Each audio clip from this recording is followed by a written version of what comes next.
Patuloy ang Social Security System o SSS sa pagpapaigting ng Run After Contribution Evaders o RACE campaign sa Baguio City.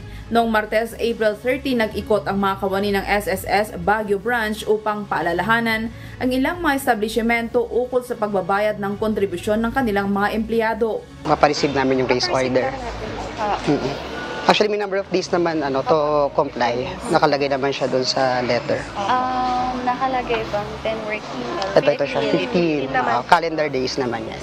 If ever naman, sir, mag-a-appeal, kunwari, yung owner decided naman na babayaran siya installment. Ay, yes, ma'am. Nakasulat naman. Nakasulat siya doon sa may letter. Depende naman, ma'am, kung saan po tayo. I-check naman natin, ma'am, kung saan po tayo pwedeng maipasok. Sa edad na 23 anyos, nagsimula ng magtrabaho si Rosalinda Reyes sa isang kumpanya bilang clerk. Sa kanyang edad, nag-member na ito ng SSS Baguio upang matiyak na sa kanyang pagtanda ay mayroon siyang matatanggap na pensyon. Pag after, parang iniisip mo kasi sa sarili mo na after mo mag-work, saan ka napupulutin, parang gano'n.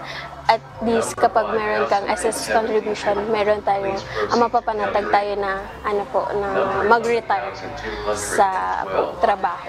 Ayon kay Attorney Duchess Anselmo, Legal Officer ng SSS Baguio, ito ang pang-apat na raise sa taong 2024 at nais nilang maipalaganap ang kahalagahan ng pagiging miyembro ng SSS. Okay, yung notice po kasi natin is for them to comply within 15 days with their obligation sa SSS.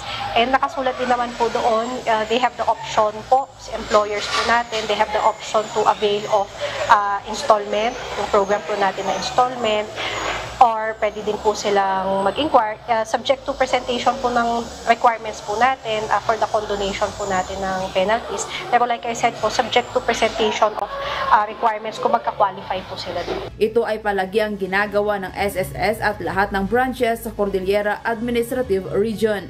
Ayon naman kay SSS Nancy Omoso, ang SSS Baguio Branch Head, ang kampanya ay nagpapakita ng seryoso ang ahensya sa kanilang mandato at hindi nito hangad na takutin ang mga employer, bagkus ay ipakitang sila ay dapat magkatuwang sa pagtataguyod sa ikabubuti ng kanilang mga empleyado. Maganda rin itong raise kasi hindi naman siya yung yung tatakutin namin sila, kundi parang nandun yung mutual understanding na rin ng employer at saka kami sa SSS. Ina-explain kasi namin sa kanila na meron silang duties and responsibilities. But then may mga employers kasi na minsan parang hindi nila ina-actionan. 5 employers kada buwan ang target nilang bisitahin. Sa mga binisitang employers noong Martes, 3 rito ang non-registration of business, 6 ang non-production of records at 2 non-remittance of SS contribution. Binigyang diin naman ni Attorney Duchess ng Baguio Legal Section na may isang establishmento ang nabigyan ng demand letter pero dahil sa pagsasagawa ng raise agarang sumunod ang mga ito sa kanilang obligasyon. Kabilang sa mga business establishments na dinalaw at pinalalahanan ng ahensya ay restaurant, laundry shop, construction, hotel, veterinary clinic at land surveying services.